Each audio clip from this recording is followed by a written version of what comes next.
this marriage between senior living and real estate investors, it's like a peanut butter cup. They go so good together. It's all about timing. I can we cuss on your show? Yes, and I also like talking about peanut butter cups. I love peanut butter cups, and I hate shitty leads, right? I hate to work these crappy leads that a lot of people are peddling out there. When I work with these families, I'm helping the senior living community to be more profitable. I'm helping the families in their most stressful time of their life, because you're talking about your mom. And I help the investor who isn't looking for the perfect lead. To me, a perfect lead has two things. It's massive motivation. Yep. And 100% equity, right? Yep. And like you said, the concern is mom's care. I'm glad you said that. That's exactly the number one concern is mom's care. But then you meet with the finance director and he tells you that the place you picked out for mom is $9,300 a month. And you're like, shit, mom doesn't have that much money. So immediately it goes to the house and the stuff.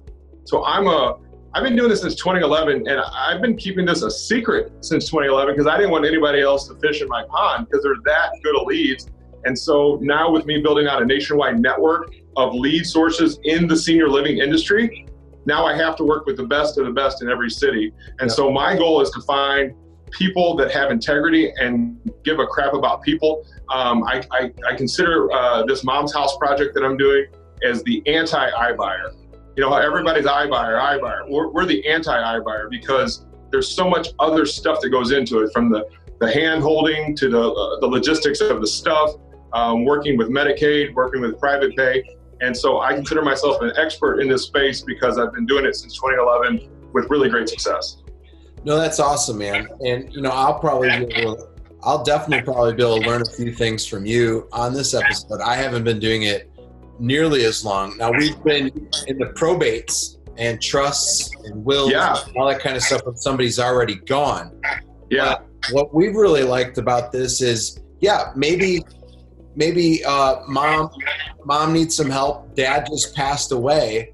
And now mom's like, hey, I don't need this big house. I'd rather go live at a senior living facility. And now, it's like you said, because my mother-in-law was in a facility and she had to go into memory care. And that was mid $4,000 every single month. So these places are expensive. And one of the properties, a realtor kind of brought this up to me. He was like, hey, I'm working with the elder care advisors at these senior living facilities. Yep. And they give me leads and I don't know what to do with them. Oh my gosh, are you kidding me? Yeah, he has no idea what to do with them. So he calls me because I'm a board member for our RIA here. And he's like, hey, since you're on the board, can we have lunch? And he starts talking to me about this like a few years ago. And I'm like, yeah, I'll take a look at some of these. And all of them, like this one house he showed me, mom just collected everything. Aggressive collector. Like those little pathways because she was such a hoarder. And most people are going to look at that and they're like, I don't want that. But as an investor, we look at it completely different. So it smells like money in that room. Yeah, exactly. And this, they need that house to sell so they could stay in the facility. And I love that you brought up realtors. So a realtor is not the solution to that community's problem. If they're not the solution to that family's problem, we as investors are the solution, because why do we need to pay the commissions? I have a license, so I can say this. Realtors are not needed in this. And so the problem with realtors is, even on a perfect day, you've punted that family's access to money 6 months down the road in a perfect setting. Because every realtor comes in and the first thing they say is, hey, clean out this 50 years of stuff, then do these updates before I put my precious name on it and on the listing. And 2 months to clean it out, 2 months if you're lucky to rehab it, 2 months, 30 days on the market and 30 days to close.